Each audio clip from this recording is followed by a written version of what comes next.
Fl-aħħar jiem ħarġu aktar konfermi kemm il-Partit Laburista u l-medja tiegħu fl-aħħar snin xerdu invenzjonijiet kontra l-Partit Nazzjonalista u l-esponenti tiegħu.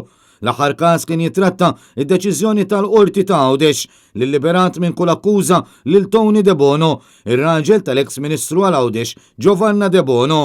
6 snin ilu, il-Partit Laburista kien għamel kapital politiku kbir minn allegazzjoni ta' persuna dwar Tony De Bono fi żmien meta martu kienet Ministru.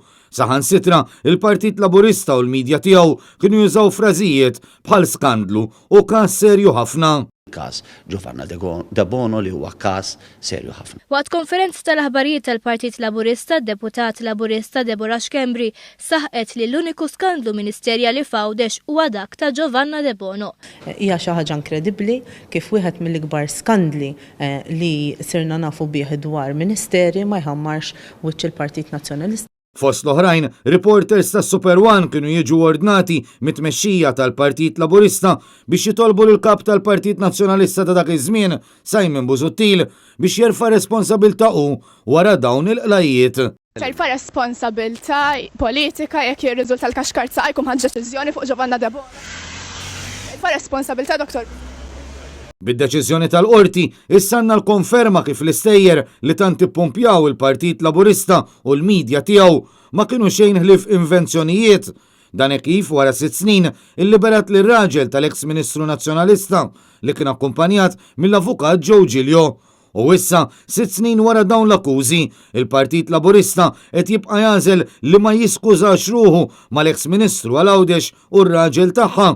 Mistoqsi minn Net News, il-Ministru Carmen Wabela ħarab milli jwieġeb billi qal li l-qorti ddeċidiet biss li ma kienx hemm biżżejjed provi. Sentenza jekk minn dak li ġie rappurtat jintqal li ma kienx hemm provi suffiċjenti għax kien hemm xi provi. M'hemmx lok ta' apoloġija ġifieri qed tgħidli, qed nifhmek sew.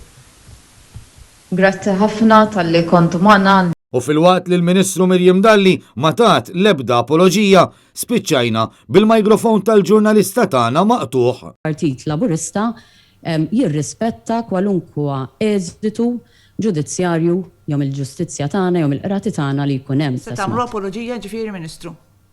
Ministru l-Partit Laburista se jagħmel apoloġija. Hemmx mistoqsijiet oħra.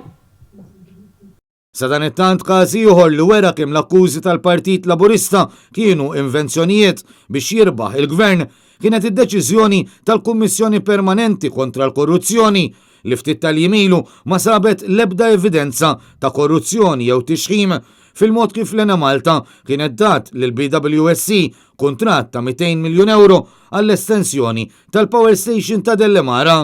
Qabel l-elezzjoni ġenerali tal-2013, il-Partit Laburista fl-oppożizzjoni kien tefa' dan il-kuntratt f'dellijiet kbar, fosthom anke wara email li kienet intbatet minn xi ħadd fl-Ena Malta li allega li l-kwistjoni kellha tkun investigata.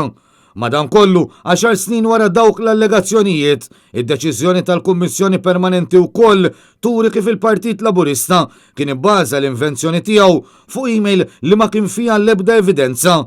U allura anke din tal-BWSC kienet bużżieqa l-infuqat f'wiċċ il-Labor.